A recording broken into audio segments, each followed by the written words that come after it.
5వ అధ్యాయము 14వ వచనం చదువుకుందాం. మనమేమి అడిగిన ఆయన మన మనవి ఆలకించునని ఆయనను బట్టి మనకు కలిగిన ధైర్యం ఏదనగా రెండో భాగాన్ని కంటిన్యూ చేసి అదే ఓకే. ఆయనను బట్టి మనకు కలిగిన ధైర్యం ఏదనగా ఆయన చిత్తానుసారముగా మనం ఏది అడిగినను ఆయన మన మనవి ఆలకించిన అన్నది. ప్రభు ఈ మాటలు ఆశీర్వదించునుగా, మనందరితో మాట్లాడునుగా, వినే చెవులు గ్రహించే మనస్సు మనందరికీ దయచేయునుగా. స్తోత్రం. 1 గంట 2 గంటల గురించి మీరు ముఖం ఇలా ఉండడం నాకైతే ఇష్టం లేదు. సినిమాకి వెళ్తే అలా ఉండవుగా, ప్రోగ్రామ్కి వెళ్తే అలా ఉండవుగా, 12 అయిపోతుంటది, 1 గంట అయిపోతుంటది. విహారయాత్రకి వెళ్తే అలాగా జిడ్డుగా ఉండవుగా. కాబట్టి దేవుని సన్నిధిలో ఇంకా సంతోషంగా ఉండాలని ఆశ. హల్లెలూయా. మీరు సీరియస్ గా వింటే నేను సీరియస్ గా చెప్తాను, మీరు నవ్వుతూ వింటే నవ్వుతూ చెబుతాను. ఈరోజు చిన్ని సందేశం మీకు జ్ఞాపకం చేస్తాను. ఆయన చిత్తానుసారంగా అడగాలి అన్నమాట కదా. ఆయన చిత్తానుసారంగా మనం అడిగితే జవాబు ఖచ్చితంగా వస్తది అన్నమాట మనం చదువుకున్నాం. అంటే ఆయన చిత్తానుసారంగా అడగకపోతే జవాబు రాదు అని అర్థం. అందుకే కొన్ని సందర్భంలో ప్రార్థనకి జవాబు రావట్లేదు. మత్తయి సువార్త 20వ అధ్యాయంలో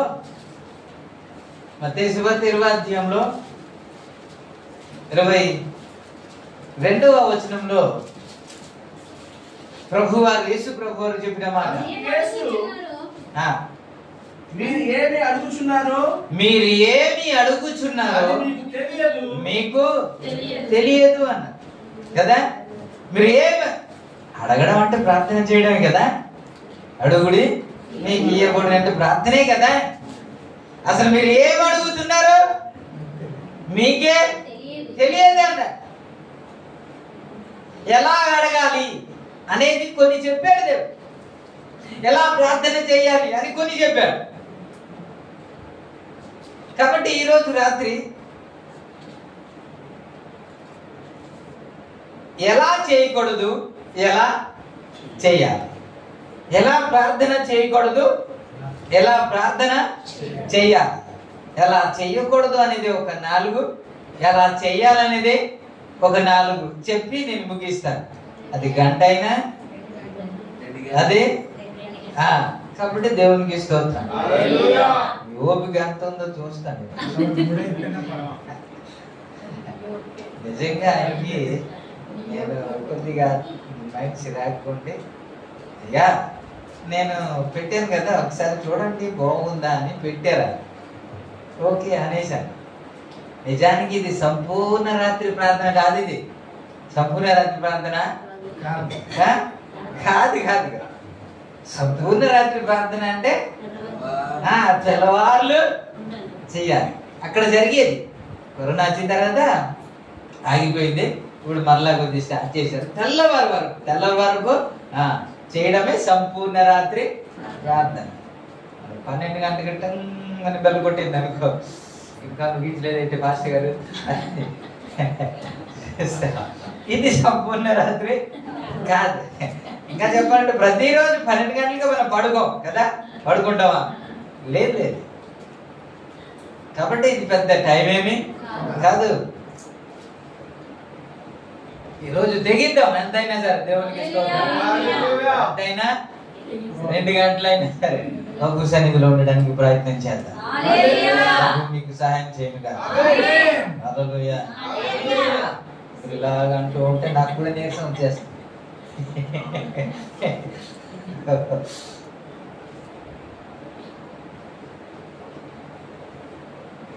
ఒక హీరో మాట్లాడుతూ ఆయన ఒక సినిమా తీయాలనేటప్పుడు అంటే ప్రేమలో ఫెయిల్ అయి ఆయన నీరసిల్లిపోయి ఇంకా అదొకలాగా అయిపోయే పరిస్థితికి వెళ్ళాలి అని అంటే ఆయన నీరసంగా కనబడాలి. నీరసంగా కనబడాలంటే అన్నం తినకుండా ఉంటే బాగోదు కదా, ఆరోగ్యం చెడిపోతుంది. కానీ ఆయన చెప్పిన మాట ఏంటంటే ఫుల్లుగా తినేయమనేవారంట, కానీ పడుకోవద్దు అనేవారు. ఫుల్లుగా తినే కానీ పడుకోవద్దు అనేవారు. అలా 40 రోజులు పడుకోకుండా ఉంటే ఆ ముఖం అంతా ఇంకా నీరసిల్లిపోయి రోగం వచ్చినట్టు అయిపోతే అప్పుడు సినిమా షూటింగ్ చేశారు. పేరు చెప్పడానికి ఇష్టపడట్లేదు నేను ఇదేందుకు చెప్తున్నా అంటే, ఒక సినిమా షూటింగ్ గురించి 40 రోజులు నిద్ర లేకుండా ఉంటే మరి దేవుని సన్నిధిలో ఒక్కరోజు గడుపుట, ఒక్క రాత్రి గడుపుట, మీకు ఆశీర్వాదం వస్తుందో రాదో కనబడదు కానీ ఖచ్చితంగా వస్తుంది. సుమా ఖచ్చితంగా వస్తుంది. మీరు ఇప్పుడు చదవండి 34వ కీర్తనలో, యెహోవా సేవకులారా రాత్రి యందు నిలుచుండు వారులారా మీరు యెహోవాను సన్నుతించుడి అన్నమాట.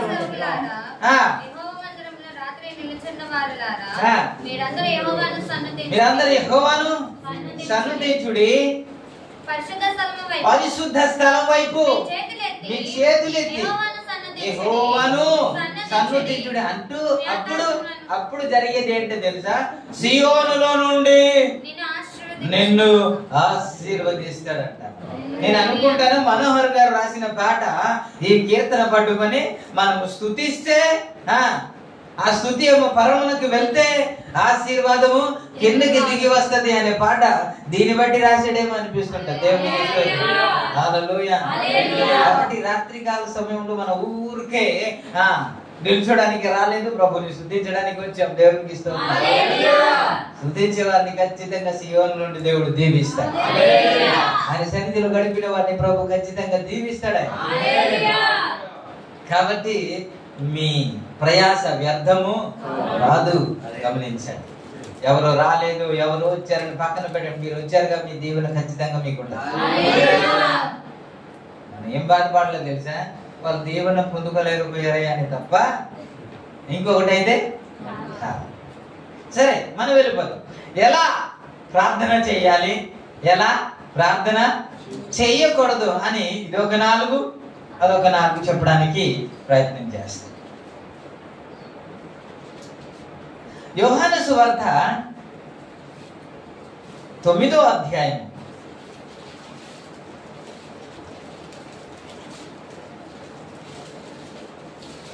31వ వచనంలో మనం చదువుకుంటే, దేవుడు పాపుల మనవిని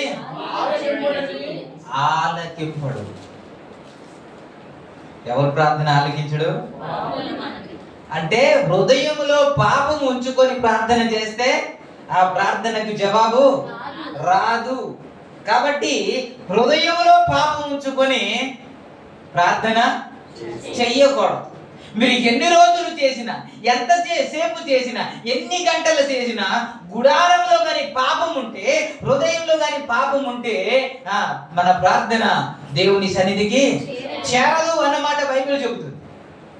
కాబట్టి మొట్టమొదటిగా మన ప్రార్థన ఆలకించబడాలంటే మనం దేని గురించి అయితే ప్రార్థిస్తున్నామో, దేని గురించి అయితే మొరపెడుతున్నామో దానికి జవాబు రావాలంటే ఆ ప్రార్థన దేవుని సన్నిధికి చేరాలి అని అంటే హృదయములో పాపము ఉండకూడదు. ఏముండకూడదు?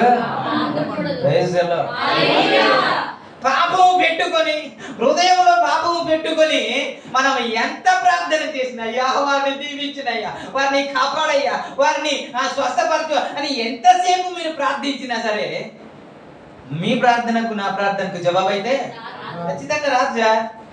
అది దేవుడు చెప్పు. ఇంకా చెప్పాలి. ఇప్పుడు పాపం ఉంటే ప్రార్థన ఆలోచించడు అన్నమాట వాస్తవమే. కానీ కీర్తనలో 66వ కీర్తన 18వ చరణంలో 66వ కీర్తన 18వ చరణంలో ఏమని ఉంటదంటే, నా హృదయములో పాపమును లక్ష్యము చేసిన ఎడల ప్రభువు నా మనవి ఆలకింపగా.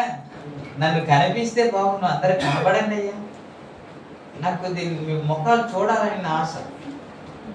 మీ ముఖం చూస్తూ తరించాలని నా ఆశ. Praise the lord. ఆ సుందరమైన ముఖాన్ని నన్ను చూపించడానికి ప్రయత్నం చేయండి. దేవునికి స్తోత్రం. హల్లెలూయా. లేకపోతే ఈ గోడ పోయి స్తంభానికి చెప్పుకుంటూ వెళ్ళిపోవాలి నేను. థ్యాంక్ యూ నా మనవి ఆలకిస్తాను. స్తోత్రం.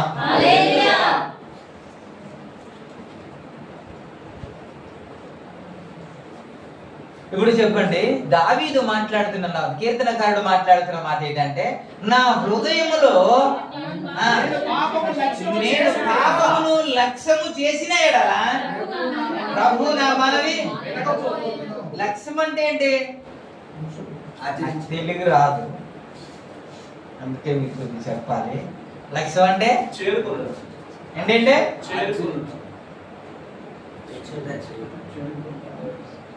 లక్ష్యం అంటే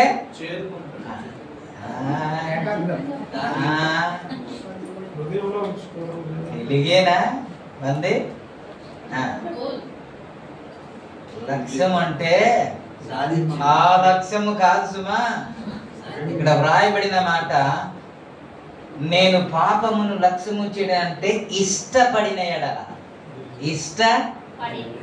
పాపము హృదయంలో లేదు, పాపము హృదయంలో లేదు.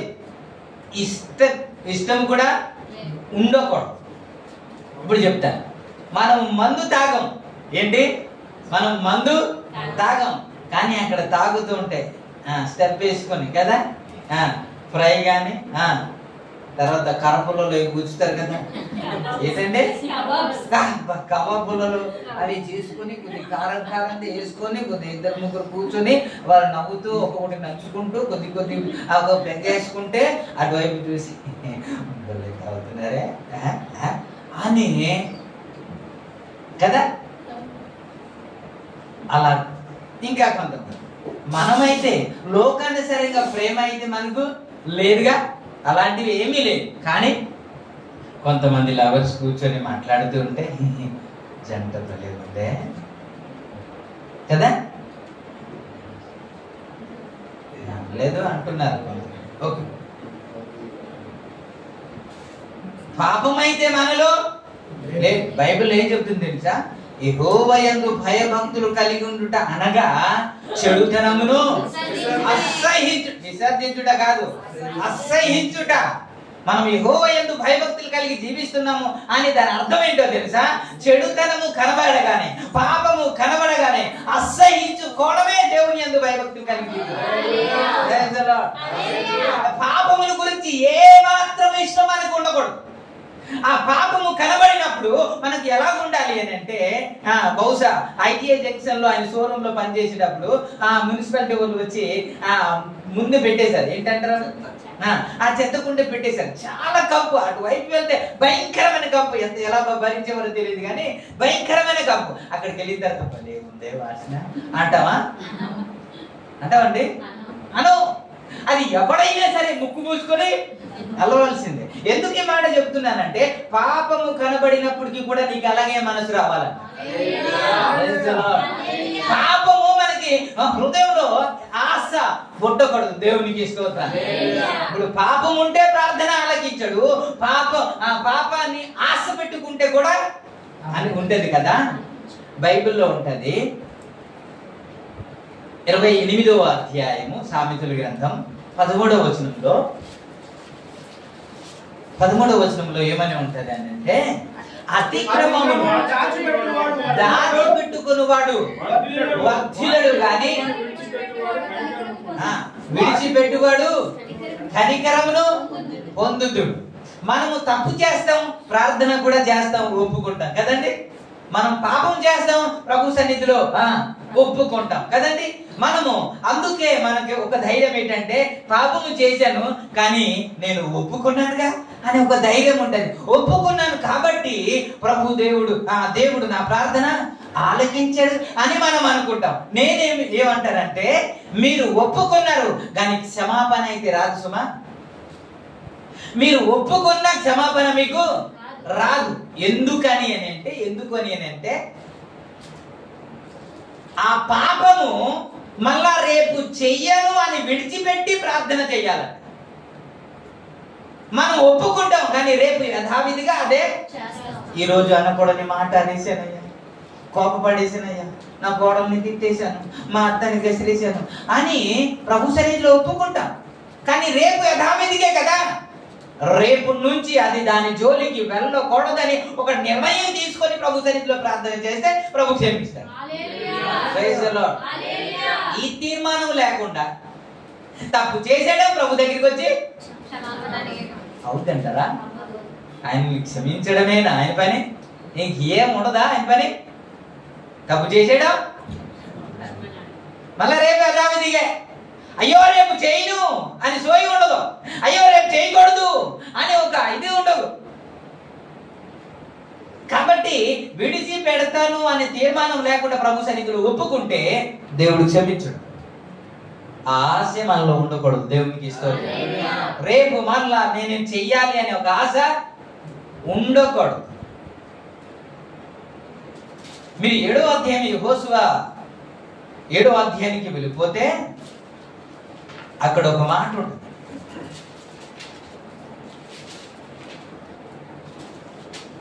ఈసారి 7వ అధ్యాయం వారు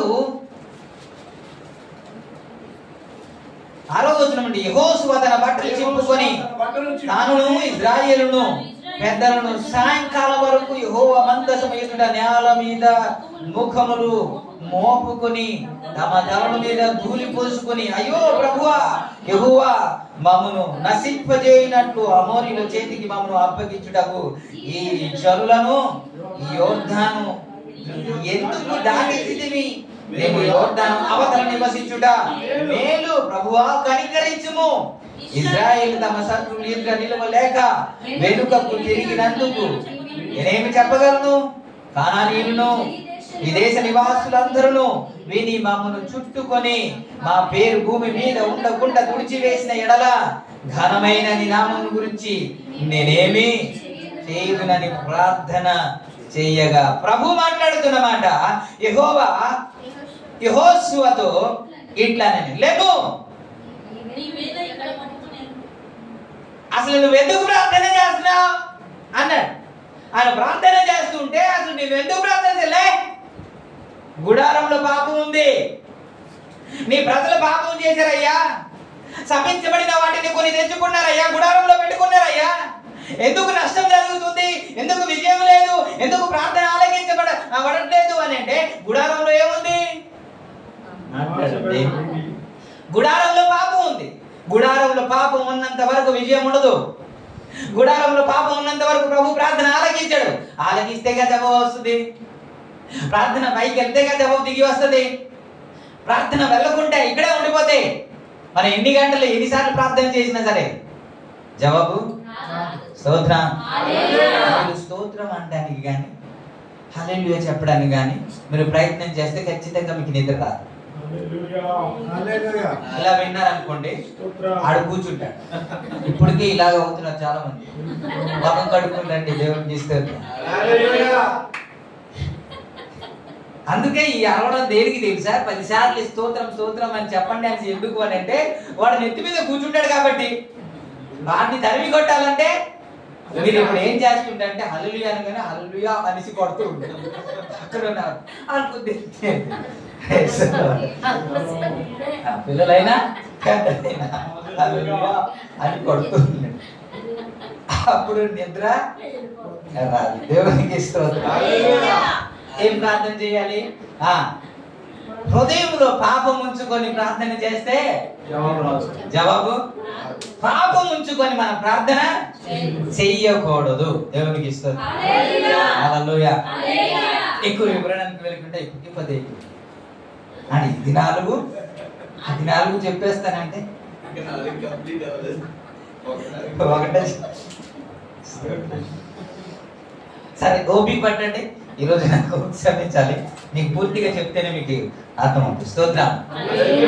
మరలా చెప్పడానికి నాకు అవకాశం లేదు కాబట్టి ఈ రోజు మాత్రం ఖచ్చితంగా తొందరగా వెళ్ళిపోదాం. మత్తయి సువార్త మార్కు సువార్త 11వ అధ్యాయం 25వ వచనంలో మీరు ఒకరి మీద విరోధమేమైనా కలిగి ఉన్నారలా మీరు నిలబడి ప్రార్థన చేయనప్పుడల్లా వారిని క్షమించుడి. అప్పుడు పరలోకమందున్న మీ తండ్రి మీ పాపములు క్షమించును. దేవునికి స్తోత్రం. హల్లెలూయా. అదే సందర్భంలో మనము మత్తయి సువార్త 6వ అధ్యాయంలో 5వ అధ్యాయంలో కొన్ని మనము చూసుకున్న మాటలు మీకు జ్ఞాపకం చేస్తాం.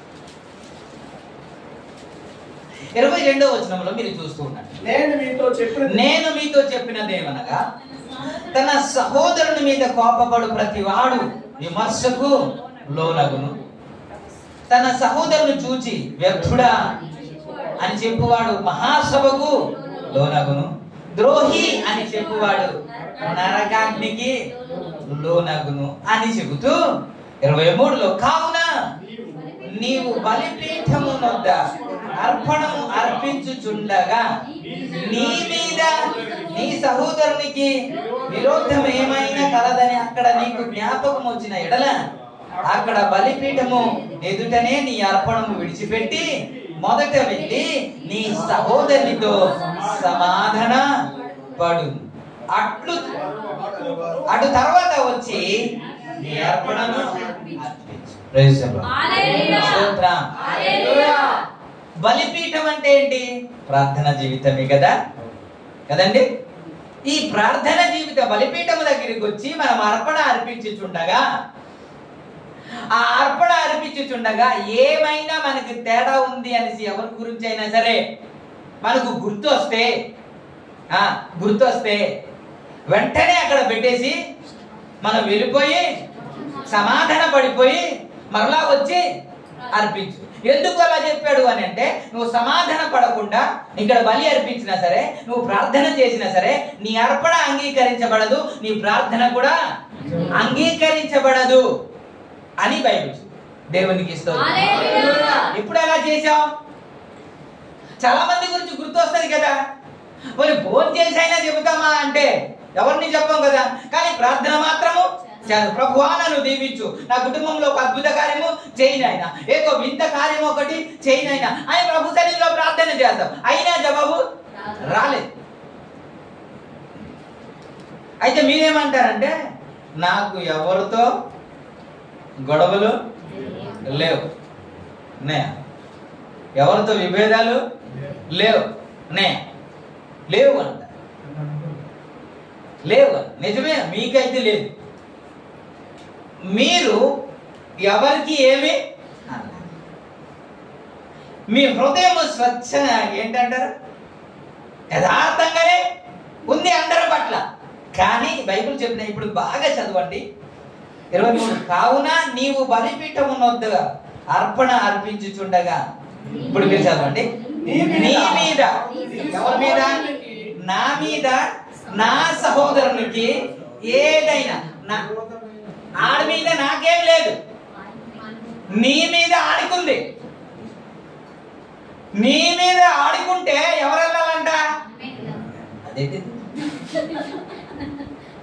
చాలా రివర్స్ ఉంటుంది బైబిల్. ఆడు తప్పు చేశాడు, మనం వెళ్ళాలా ఆడేళ్ళాలా? ఆడే రావాలి కదండి. తప్పు చేసింది వాడు, తిట్టింది వాడు, గొడవ పెట్టుకుంది వాడు, రకరకాలుగా మాట్లాడింది, మరి ఎవరు రావాలి? ఆడే రావాలి. కానీ బైబిల్ రివర్స్ చెప్తుంది. దేవునికి స్తోత్రం. మనమే వెళ్ళాలంటే, ఎందుకు అంటే ఆడ ప్రార్థన చేయట్లేదు సుమా, మనం ప్రార్థన చేస్తున్నాం. మన ప్రార్థన ఆలకించబడాలి అని అంటే ఎవరు వెళ్ళాలి? మరి వెళ్ళంటే ఉండిపోయింది, నేను కాదన్ను, కానీ ప్రార్థనకు మాత్రము, ప్రార్థనకు జవాబు రావాలంటే వాడి మీద అంటే మన మీద ఏదో పెట్టుకున్నాడు కదా, మనమే వెళ్ళి సమాధాన పడిపోవాలి. ఎందుకు అని అంటే దీని గురించి దేవునికి హల్లెలూయా. చేయకుండా మనం ఎన్ని రోజులు ప్రార్థన చేసిన జవాబు అయితే రాదు సుమా. ఇది ఖచ్చితంగా ఇంకా పొడిగించడానికి ప్రయత్నం చేయండి. ముందుకు వెళ్ళిపోతాం. 3వ మార్కు సువార్త 11వ అధ్యాయము 23వ వచనంలో, ఎవడైనాను చూచి నీవు ఎత్తబడి సముద్రములో పడవేయబడమని చెప్పి తన మనసులో సందేహింపక తాను చెప్పినది జరుగునని నమ్మిన ఎడల దేవునికి వాడు చెప్పినది జరుగునని మీతో నిశ్చయముగా చెప్పుచున్నాను. హల్లెలూయా హల్లెలూయా హల్లెలూయా. అవిశ్వాసముతో ప్రార్థన చేయకూడదు. దేంతో? ప్రార్థన చేస్తామని నమ్మకం అయితే ఉండదు. అసలు ప్రార్థన చేసే వారికి నమ్మకం ఖచ్చితంగా ఉండాలి. నువ్వు అవిశ్వాసంతో దేవుడు చేస్తాడా లేదా? ఇన్ని సంవత్సరాలు అయిపోయింది, ఇన్నిసార్లు ప్రయత్నం చేశాము, ఇన్ని డాక్టర్ల దగ్గరికి వెళ్ళాము, అయినా ఏం జరుగుతుంది అని ఒక అవిశ్వాసంతో ప్రార్థన చేస్తే దేవుడు కార్యం చేస్తాడండి? ప్రార్థన ఆలకిస్తాడండి? మార్కు సువార్త 9వ అధ్యాయంలోనే ఒకసారి మీరు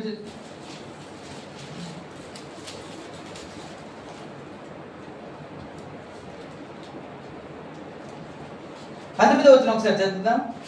అందుకు ఆయన 18వ వచనం నుంచి చదువుదాం. అది ఎక్కడ పట్టును అక్కడ వాడిని పడద్రోయును. అప్పుడు వాడు నురుగు కప్పుకొని పండ్లు కొరుకుకొని మూర్ఛిల్లును.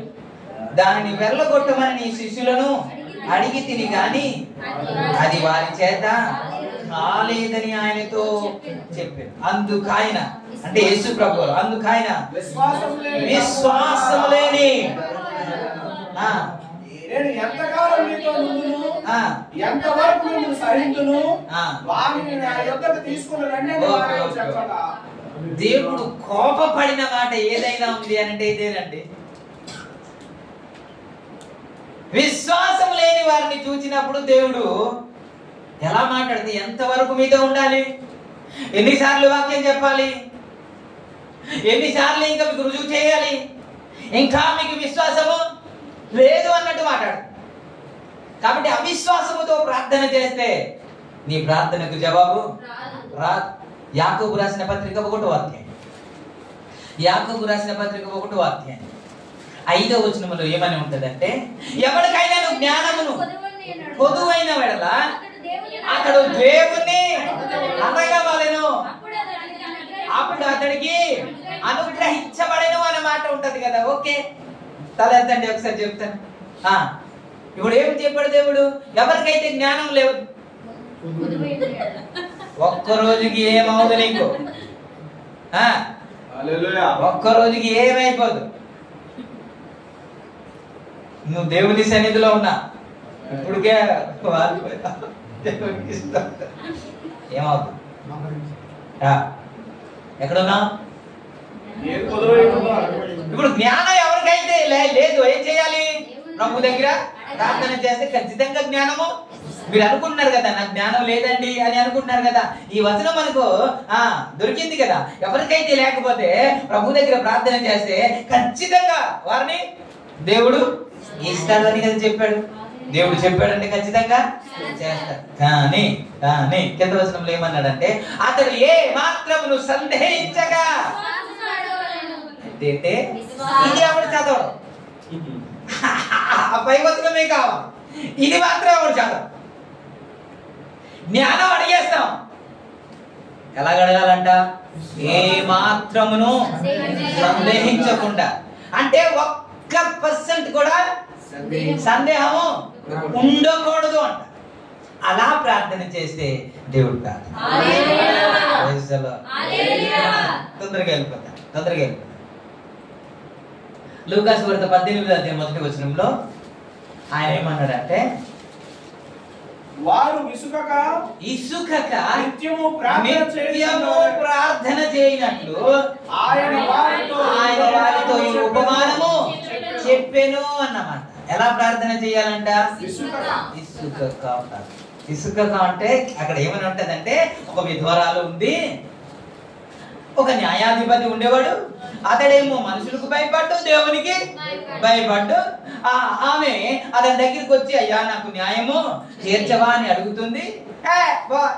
నీ న్యాయం తీర్చేది అనేసి పంపించేస్తున్నాడు. కొంతకాలం వరకు అలాగే తిప్పుతూ ఉన్నాడు.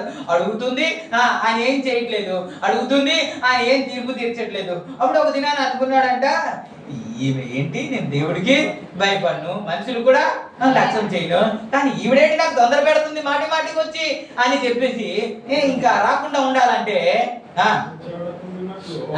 తీర్పు తీర్చేయాలి అని డిసైడ్ అయిపోయారట. దేవునికి స్తోత్రం. అలాగే మీరు కూడా అన్నాడు.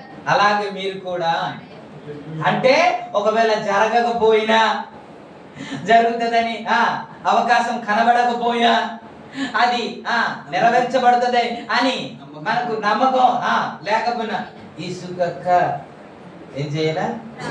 ఇసుకక్క ప్రార్థన ఒక రోజు చేస్తాం, 2 రోజులు చేస్తాం, 3 రోజులు చేస్తాం. దేని గురించి చేసామో దానికి ఆపోజిట్ వస్తుంది. దేవునికి స్తోత్రం కదా. దానికి ఆపోజిట్ ఆన్సర్ వస్తే ఎలా ఉంటది? ఇంకా ఆ ఆన్సర్ పక్కన పెట్టేసి, ఎందుకంటే ఒక దానికి ప్రార్థన చేస్తే ఏమొచ్చింది? దావీదు అదే, అయ్యా బ్రతికించు నాయనా అని 7 రోజులు ఉపవాసంతో ప్రార్థన చేస్తే చచ్చాడు. దేవునికి స్తోత్రం. చావగానే వీడు గుండు బాదుకుంటాడు, తల బాదుకుంటాడు అని చాలా మంది అనుకుంటే లేచాడు, దేవుని మందిరానికి వెళ్ళాడు, మురుక్కాడు, తిరిగి దేవునికి స్తోత్రం.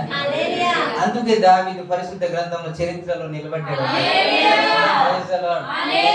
అదే మనకైతే ఉపవాసం ప్రార్థన చేశాడండి, ఆయన దేవుడు చంపేశాడండి. ఏ దేవుడు? మాయదారి దేవుడు. ఆయన చర్చ మానేసాం, సావాసమే మానేస్తాం కదా. అదే కదా. కాబట్టి దావీదుకి మనకి చాలా వ్యత్యాసం. ప్రభునామానికి. కాబట్టి జరగకపోయినా ఎలా ప్రార్థించాలి? విసుగక ప్రార్థన, విసుగుతో ప్రార్థన చేయకూడదు. చేస్తే ప్రార్థన ఓకే. ఇప్పటికి 4 అయిపోయింది. ఇంకో 4 చెప్పండిరా. పాపం మీ మొఖాలు చూసుకుంటే ప్రార్థన చేసి స్తోత్రం. హల్లెలూయా.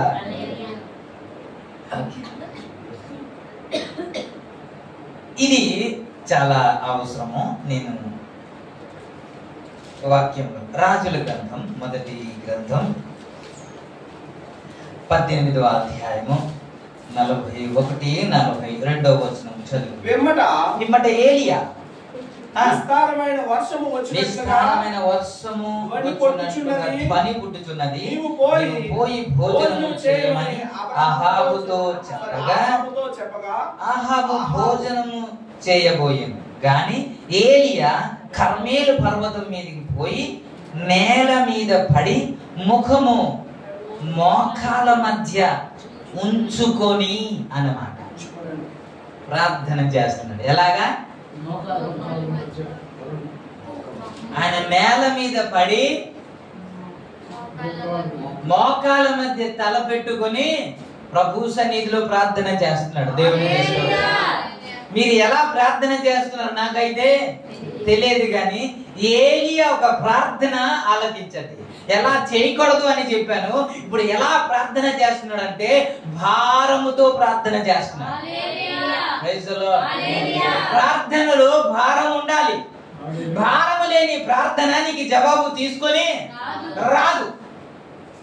మామూలుగా ప్రార్థన చేయట్లేదు, నేల మీద పడిపోయి ప్రార్థన చేస్తున్నాడు. ఎందుకని అని అంటే, అయ్యా ఇప్పుడు ఎవరైతే అడ్డుగా ఉన్నారో, ఎవరైతే నీకు కోపాన్ని పుట్టించారో వారందరినీ ఖడ్గము చేత నశింపజేశాను. ఎవరైతే ఇజ్రాయేల్ ప్రజల్ని బయలు వైపు మళ్లించేశారు, వారిని ఖడ్గముతో నేను నరికించేశాను, ఇప్పుడు హతము చేశాను. కాబట్టి ఇప్పుడు ఇంతవరకు నష్టం కలిగింది, కరువు వచ్చింది, చాలా మంది చనిపోయారు, ఇంతమంది ఇబ్బంది పడ్డారు. కాబట్టి దీని కొరకు జరిగింది, కాబట్టి ఇది నేను నిర్మూలన చేశాను. కాబట్టి ఇప్పుడు నువ్వు వర్షమును పంపించు అని ప్రార్థన చేశాను. దేవునికి స్తోత్రం. భారముతో ప్రార్థన చేశాడట. ప్రభు నామానికి హల్లెలూయా, హల్లెలూయా. ఇప్పుడు మీకు చెప్తాను, ఇజ్రాయేల్ ప్రజలందరూ ప్రజలందరూ ఇప్పుడు బయలు వైపు వెళ్ళిపోయారు కదా, బయలును ఆరాధిస్తున్నారు కదా. ఒకప్పుడు రక్షించబడిన వారా కాదా? ఇప్పుడు మాట్లాడండి గట్టి. రక్షించబడిన వారా కాదా? ఆత్మీయులా కాదా? పరిశుద్ధులా కాదా? ప్రభుని ఆరాధించేవారా కాదా? ఆరాధించేవారే కదండి, ప్రభుని ఆరాధించేవారే. ఇప్పుడు ఏం జరిగిందో ఏంటో తెలియదు, ఏ ప్రలోభం పెట్టారో ఏందో తెలియదు, ఏమి ఇస్తామన్నారో తెలియదు, కానీ వీరందరూ ఏం చేశారంటే ఎటు వెళ్ళిపోయారు? బయలు వైపు వెళ్ళిపోయారు. బయలు వైపు వెళ్ళిపోతే ఇతనికి ఏం నష్టము? ఏలియాకి ఏమైనా నష్టం అండి? ఏలియాకు ఏమైనా నష్టమా? ఇప్పుడు ఏం చేస్తున్నాడంటే, నువ్వు కనబడితే నీ ప్రాణాన్ని తీసేస్తాను రా అని హెచ్చరిస్తున్నాడు ఆహాబు రాజు. యెజెబెలు రాని వాడు ఎక్కడ కనబడితే నా దగ్గరికి తీసుకొని రండి, తల తీసేయండి అని ఆర్డర్ చేసింది. ఇలాంటి పరిస్థితిలో కూడా తనకు ప్రాణహాని ఉంది అని తెలిసినప్పటికీ కూడా ఇప్పుడు ఎవరి దగ్గరికి వెళ్ళి మాట్లాడుతున్నాడు అంటే రాజు దగ్గరికి వెళ్ళి మాట్లాడుతున్నాడు, ప్రజల దగ్గరికి వెళ్ళి మాట్లాడుతున్నాడు. మీరు ఎంత వరకు ద్విమనస్సులతో మీరు ఉంటారు? రెండు మనస్తత్వంతో ఎలా ఉంటారు మీరు? యెహోవా దేవుడైతే యెహోవాను ఆరాధించండి, బయలు దేవుడైతే బయలును ఆరాధించండి అని ప్రయాసపడుతున్నాడు. ఇటు రాజు దగ్గరికి వెళ్తున్నాడు, ఇటు ప్రజల దగ్గరికి వెళ్తున్నారు, ఇటు క్రైస్తవుల దగ్గరికి వెళ్తున్నారు, మాట్లాడుతున్నారు. ఇంత మాట్లాడడానికి ఏం అవసరం వచ్చింది? ఒకవేళ వారు తప్పు చేస్తే వారు నరకానికి పోతారు కదా. ఎవరు పోతారు చెప్పరు? చెప్పండి సార్, ఎవరు నరకానికి పోతారు? ఇశ్రాయేలు ప్రజలు నరకానికి పోతారు,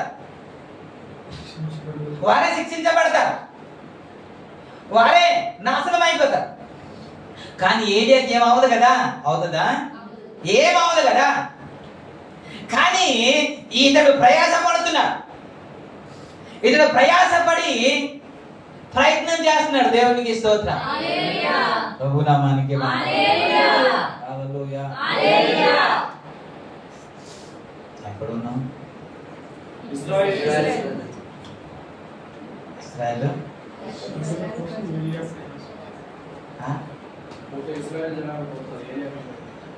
ప్రభునామానికి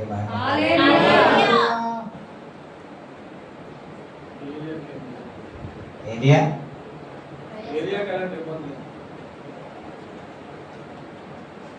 ఇశ్రాయేలు ప్రజలందరూ బయలు వైపు తిరిగితే ఇతను చెప్పిన తర్వాత వారు మారలేదు. పదే వెళ్ళవలసిన అవసరం ఏమైనా ఉందా? లేదు కదా.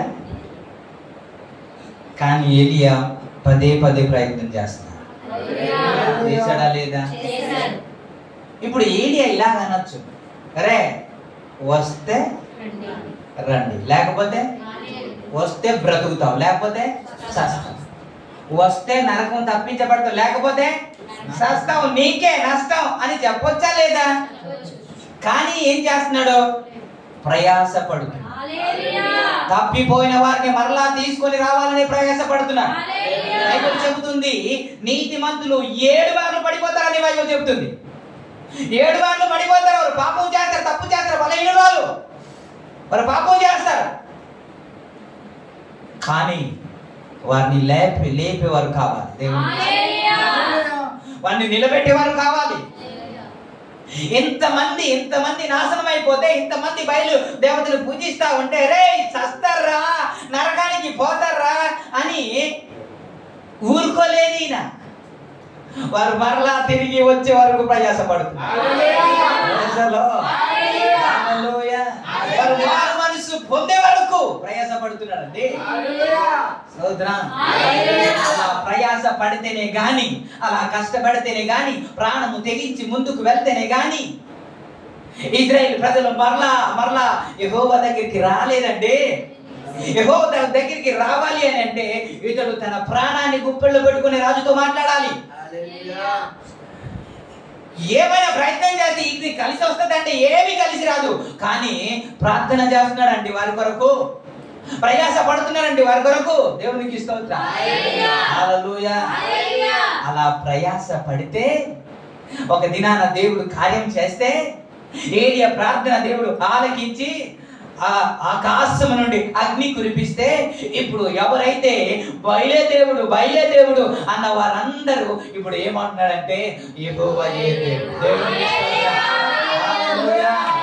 తప్పులో పడిపోయిన వారు, పాపంలో పడిపోయిన వారు, దిగజారిపోయిన వారు ఇప్పుడు మరలా రావాలంటే ఏలియా ఎలా ప్రయత్నం చేస్తున్నాడో అలా మనం కూడా ప్రయత్నం చేస్తే ఖచ్చితంగా వస్తాడు. ఏలియా నాకేంటిలే అని ఉండిపోయి ఉంటే అలా జరిగి ఉండేది కాదు. ఇశ్రాయేలు ప్రజలు మరలా తిరిగి వచ్చేవారు కాదు. దేవునికి స్తోత్రం. అందుకే జ్ఞాపకం చేస్తున్నాడు. ఆయన భారముతో ప్రార్థన చేస్తాడు. ఎలాగా? భారముతో. ఓకే, ఏలియా దగ్గరికి వచ్చి, ఏలియా నీకే కష్టం వచ్చిందయ్యా, నీ పిల్లలావారు, నీ సంబంధులావారు, నీ రక్త సంబంధులావారు, నీకు ఏమవుతారయ్యా? వారి గురించి ఎంతగా ప్రయాసపడుతున్నా, ప్రాణాన్ని తెగించి ముందుకెళ్తున్నా, ఎందుకు అని అడిగితే ఏం చెప్పాడు నాకైతే తెలియదు కానీ నా ప్రజలయ్యా, నిబంధన కలిగిన ప్రజలయ్యా, విమోచింపబడిన ప్రజలయ్యా, యేసు రక్తంలో కడగబడిన ప్రజలయ్యా, ఒకవేళ పడిపోయారనేసి విడిచిపెట్టడం కాదు, మరలా తీసుకొని రావాలంటే వారి కొరకు నేను ప్రయాసపడాలి. నువ్వు ఒక్కడే ఏం చేయగలవు అని అని ఉంటారేమో. నేను ఒక్కడే ఏమీ చేయలేవు, రాజ్యం అంతా ఒకటైపోయింది, అందరు బయలు వైపు వెళ్ళిపోయారు, నేను ఒక్కడే అయిపోయాను, కానీ నేను ఒక్కడే ప్రయత్నం చేస్తాను. ఎంతవరకు ప్రయత్నం చేయాలి అంతవరకు ప్రయత్నం చేస్తాను. ఆ తర్వాత దేవుడే కార్యం దేవుడి చేతికి అప్పగించాడు. మరలా దేశము తిరిగి యెహోవా యొద్దకు వచ్చే వరకు ప్రయత్నం చేశాడు. ఏలియా వదిలేసుంటే ఏమండి, ఏలియా వదిలేసుంటే ఇశ్రాయేల్ ప్రజలు వస్తారా? ఆ భారం నీలో ఉండాలి. పడిపోయిన వారి గురించి ఆ భారం నీలో ఉండాలండి. ఆ ప్రయాస నీలో ఉండాలి. తెగించి వారిని రక్షించాలని, కాపాడాలని ఒక భారము నీలో నాలో ఉండగలిగితే దేవుడు ఈ రోజు కార్యం చేయడానికి, ఏలియా ప్రార్థన ఆలకించి అద్భుతం చేసిన దేవుడు నీ ప్రార్థనకు ఆలకించి కూడా ఈ రోజు అద్భుత కార్యం చేయగలడు.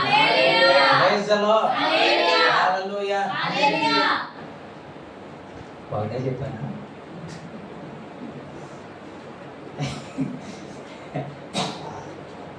సరే, ఇంకా ఎక్కువ పొడిగించకుండా చిన్న చెప్పేసి వెళ్ళిపోతాను. యాకోబు రాసిన పత్రిక 5వ అధ్యాయము 17-18 వచనంలో రాయబడిన మాట ఏంటో తెలుసా? ఈ ఏలియా మనవంటి స్వభావం గలవాడే, వర్షింపకుండునట్లు అతడు ఆసక్తితో ప్రార్థన చేయగా ఎలా ప్రార్థన చేశాడు? ఏంటండి? ప్రార్థన చేస్తాం కానీ ఆసక్తి అయితే ఉండదు.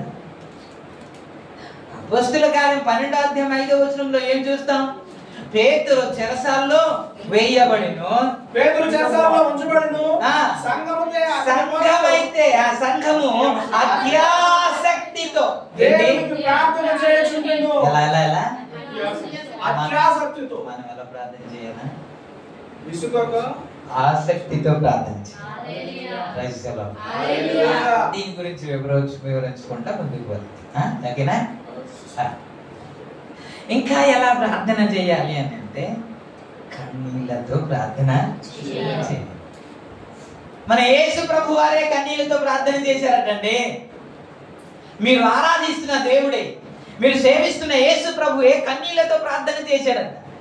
చూస్తారా? హెబ్రీ రాసిన పత్రిక 5వ అధ్యాయం, హెబ్రీ రాసిన పత్రిక 5వ అధ్యాయము 7వ వచనంలో ఆయన శరీరధారిగా ఉన్న మహారోదనతో కన్నీళ్లతోను తన మరణం నుండి రక్షించగలవానికి ప్రార్థనలో యాచనలో సమర్పించి భయభక్తులు కలిగి ఉండుట చేత ఆయన ఏంటి? యేసు ప్రభు వారే. యేసు ప్రభు వారు శరీర రీతిగా ఉండే దినాల్లో అంటే మహా రోదనతో కన్నీళ్లతో ప్రార్థన చేస్తాం కానీ కన్నీళ్ళైతే ఉండదు. ప్రార్థనలో ఇలాంటి పదాలు, ప్రభువా ఆకాశ మహాకాశ పట్టజాలని దేవా, ఇన్ని మాటలు అవసరం లేదు. దేవునికి స్తోత్రం. పెద్ద పెద్ద మాటలు అవసరం లేదు. నీలో భారం ఉండాలి, నీలో కన్నీరు. ఇది మీ అంటే నా తల చలమైన అయిపోయింది, నా కన్నులు కన్నీటి ఊటగా. ఇర్మియా కాలంలోనే బబులోను చెరకు వెళ్ళిపోయారండి ఇజ్రాయేల్ ప్రజలు. అప్పుడు తన తలంతా చలమయంగా మారిపోయింది. మాట్లాడితే కొంతమంది ఇలా ఉంటారు, దుఃఖముఖంతో ఉంటారు. లేడీస్ కొంతమంది దుఃఖముఖంతో ఉండేటప్పుడు ఏమమ్మా అంటే చాలు టపటపటపటం రాలిపోతుంది. దేవునికి స్తోత్రం కదా. మీరు చూసారా లేదు, ఏమైంది అని అడగడమే తరువు రాలిపోతుంది కదా. అలాగా చిన్న గట్టి వేసినట్టు ఉంటది. పేర్లు కాబట్టి క్రైస్తవులకి అలాంటి కన్నీటి ప్రార్థన ఉండాలండి. మన కన్నీటి ప్రార్థన ఉండదు, కానీ పాట ఉంటది. వేకువనే లేచి యేసయ్య పాదాలు పట్టి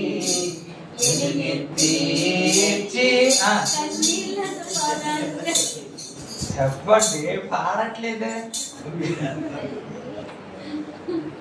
ఆరాధన కాదా? కన్నీళ్లతో ప్రార్థన చేసి చూడండి, మీ ప్రార్థనకి ఎందుకు జవాబు రాదు. కన్నీళ్ళు ఎప్పుడు వస్తాయి తెలుసా? ప్రయత్నిస్తే రాదు. ప్రయత్నం చేస్తే కన్నీళ్ళు రాదు. గుండెల్లో మంట ఉంటే, గుండెల్లో బాధ ఉంటే కన్నీళ్ళు వస్తాయి. గుండెల్లో భారం ఉంటే కన్నీళ్ళు వస్తాయి. మరి ఎంతమంది కన్నీళ్లతో ప్రార్థన చేస్తున్నారో నాకైతే తెలియదు. జరుగుతున్న పరిస్థితిని బట్టి భయంకరమైన పరిస్థితులు జరుగుతున్నాయి. దైవ సేవకులు, ఇలాంటి పరిస్థితిలో మీరు ఏడుస్తున్నారో లేదో నాకైతే తెలియదు, కానీ ఏడ్చి కదా ప్రార్థన చెయ్యాలి, కన్నీరు కార్చి కదా మనం ప్రార్థన చెయ్యాలి. ఇలా ప్రార్థన చేస్తే కదా దేవుడు ఆలకిస్తాడు. Praise the Lord. హల్లెలూయా. మన పిల్లల గురించి అయినా, మన కుటుంబం గురించి అయినా, దేని గురించి అయినా సరే నీళ్లు క్రొమ్మరించినట్లు నీ హృదయమును క్రొమ్మరించు అన్నాడు కదా. అలాగ దేవుని సన్నిధిలో కన్నీటితో ప్రార్థన చేస్తే కదా దేవుడు ప్రార్థన ఆలకిస్తాడు. ప్రార్థన కన్నీటి ప్రార్థన కావాలి. నేను ఇప్పుడే చెప్తున్నాను, సరైన పాపంలోనికి వచ్చారు అని ఎప్పుడు తెలుసా? నీ కంట్లో నుండి నీళ్ళు చుక్క రాలే రోజే నువ్వు సరైన ప్రార్థన జీవితం కలిగి ఉన్నావు. పాపంలో పడి ఉన్న వారిని నువ్వు చూడగానే నీకు అసహ్యం పుట్టకూడదు, నీ కన్నీళ్లు రావాలి, నీకు వేదన రావాలి, వారు నశించిపోతున్నారనే బాధ నీలో ఉండాలి. అప్పుడే నువ్వు సరైన ఆత్మీయతలో ఉన్నట్టు, సరైన ప్రార్థన జీవితము. కుటుంబంలో ఎలాంటి పరిస్థితి జరుగుతున్నా, భయంకరమైన పరిస్థితి జరుగుతున్నా సరే కన్నీళ్ళు ఉండవు, కన్నీళ్ళు ప్రార్థన ఉండవు అండి. తారుమారైపోతుండేది కుటుంబాలు, వ్యక్తులే భయంకరంగా జీవిస్తుంటారు, అయినప్పటికీ కూడా గుండె కరగదు. ఎంత పెద్ద పెద్ద పదాలు ఉపయోగించినా సరే ప్రార్థన దేవుడు ఆలకించాడు. కన్నీటి ప్రార్థన దేవుడు ఖచ్చితంగా ఆలకిస్తాడు. మాటలో దేవుడు ఆశీర్వదించాడు. కళ్ళు మూసుకుందాం.